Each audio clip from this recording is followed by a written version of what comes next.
Jail में कैद साबिक वज़ीर आज़म इमरान खान ने पॉलीग्राफ टेस्ट देने से इनकार किया है। पॉलीग्राफ टेस्ट है क्या? पॉलीग्राफ टेस्ट में मुख्तलिफ सवालात पूछे जाते हैं। उन सवालात के जवाबात में मुतासिरा शख्स के जिस्मानी हरकत को मुख्तलिफ आलात के ज़रिए रिकॉर्ड किया जाता है। इसके अलावा ज़हनी दबाव, ब्लड प्रेशर, सांस लेने में तब्दीली या हथेलियों पर पसीने को भी रिकॉर्ड किया जाता है। यानी पॉलीग्राफ टेस्ट एक झटके में ये नहीं बता सकता कि मुतासिरा शख्स ने सवाल के जवाब में झूठ बोला या सच, बल्कि ये टेस्ट ऐसे साइंस को पकड़ता है जो सच या झूठ की तरफ इशारा करते हैं। सवालात के जवाबात आने के बाद एक तज्जियाती रिपोर्ट तैयार की जाती है और फिर उस रिपोर्ट के जरिए मुतासिरा शख्स के बारे में किसी खत्मी नतीजे पर पहुंचा जाता है। पॉलीग्राफ टेस्ट कैसे किया जाता है? सबसे पहले मुतासिरा शख्स का इंटरव्यू लिया जाता है ताकि उनकी तवज्जो उन सवालात पर मरकूज की जा सके जो उनसे टेस्ट में पूछे जाएंगे। फिर एक प्रैक्टिस टेस्ट किया जाता है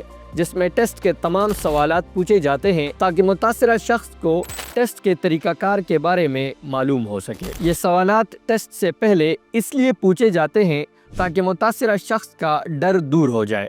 अगर ये सवालात सीधा टेस्ट में पूछे जाएं तो डर की वजह से टेस्ट के नताइज पर असर पड़ सकता है। तीसरे मरहले में प्रॉपर टेस्ट लिया जाता है जिसमें मुतासिरा शख्स को एक कमरे में बिठाकर जिस्म पर ज़रूरी आलात लगाए जाते हैं और फिर सवालात का सिलसिला शुरू हो जाता है। उसके बाद दोबारा एक इंटरव्यू लिया जाता है जिसमें मुतासिरा शख्स टेस्ट के दौरान अपने रद्द अमल की वजाहत पेश करता है। पॉलीग्राफ टेस्ट 1921 में ईजाद हुआ और तब से अब तक इसके नताइज की सदाकत पर सवालात उठाए जाते हैं।